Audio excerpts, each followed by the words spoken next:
A man strings a rope across his room, one end tied to the window frame, the other to the door handle. He pulls it taut, checks that it's perfectly straight, then inspects it 3 more times before finally lying down. The next morning, the rope hangs loose, swaying gently above the floor. The rope hasn't changed length. That leaves only one explanation. The distance between the window and the door is shrinking. The hotel is contracting. Mr. K grabs his suitcase and bolts for the staircase, but the staircase is gone. A solid wall stands in its place. He circles the entire building again and again, and every exit has become a wall. In desperation, he presses his ear against the surface. The pipes begin to vibrate. The whole wall pulses like a heartbeat. 2 small doors swing open at the base of the wall, and out marches a brass band in bohemian costume. Mr. K snatches his suitcase and runs. The band follows, step for step. He ducks into an open room on the 2nd floor and finally loses them. The elderly couple inside listens to his story, then sighs. They have been here for over a decade. They have never left. How did Mr. K end up in this strange hotel? A few days earlier, he received a booking a performance at a nearby bar.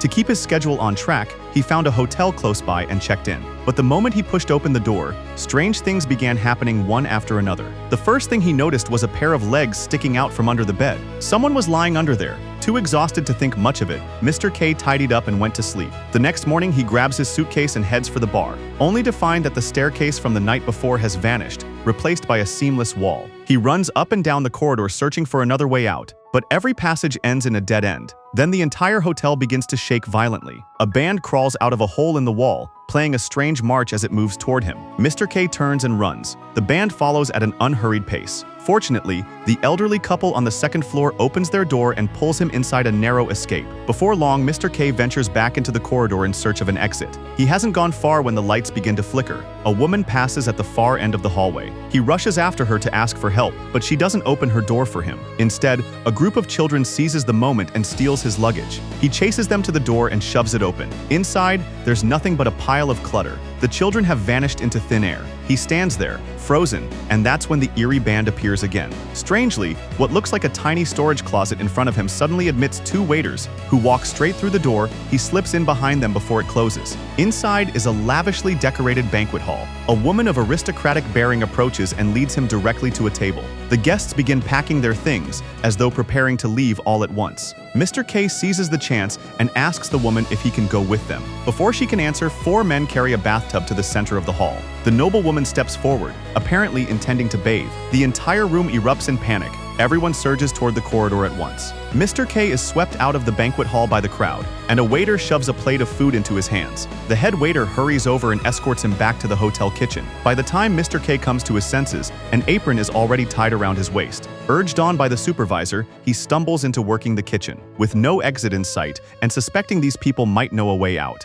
he decides to stay for now and wait for the right moment to ask. That night, Mr. K hears a strange sound, something like walls pressing down on the floor. The others ignore it entirely. He goes out alone to investigate. He checks the entire floor and finds nothing unusual until he steps into the bathroom. The door handle begins spinning frantically. A chorus of voices erupts outside, demanding urgently, "Are you the liberator?" Mr. K quickly explains he's just a passerby, no liberator. The noise outside stops immediately and the hands withdraw. Too frightened to return to the dormitory, he curls up in a corner and spends the night there. The next morning, Anton finds him still crouching in the bathroom, trembling. On his way out, Mr. K spots graffiti on the wall, "The Liberator." The sight of it hardens his resolve. He finds Anton and asks how to leave. The answer is just as hopeless as before. Anton arrived at the hotel 7 years ago and has never stepped outside. All he thinks about every day is how to do his job well. Everyone here is the same. Not a single person has ever thought about leaving this strange hotel. But Mr. K soon notices something. The hotel is shrinking.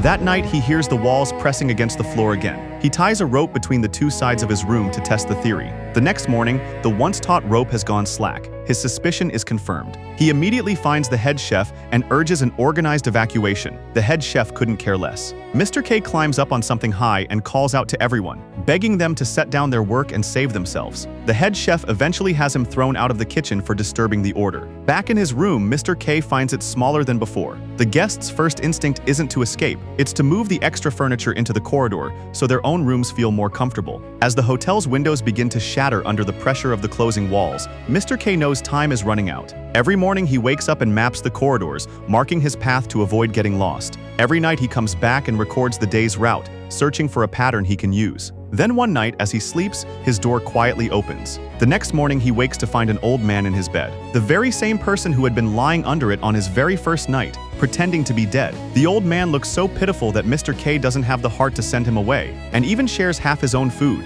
Out in the corridor, Mr. K tears back a strip of wallpaper and finds a mass of writhing tentacles underneath. He tries to cut one off with a serving plate, and the entire hotel convulses violently. The front desk clerk rushes over in a panic and pastes the wallpaper back in place. Only then does the shaking slowly subside. Meanwhile, as Mr. K continues mapping new sections of the corridor, more and more refugees follow him back to his room. First one or two, then a whole crowd. They consume an alarming amount of food. Mr. K himself is nearly out of supplies. The room is packed beyond capacity. As the rightful occupant, he ends up squeezed out into the corridor to sleep. The next morning, the phone in his room suddenly rings. Mr. K knows this is his chance finally, a way to ask how to get out. He barges in to answer it, but a young man, annoyed by the noise, picks up the receiver and hangs it up. Mr. K demands to know why. The young man doesn't flinch. "You should have been here. We're not your operators." The other guests pile on, accusing Mr. K of making a scene in the room. He is driven out by the crowd, but what truly breaks him is what he discovers next. Out of spite, the people he sheltered have erased every single mark he made.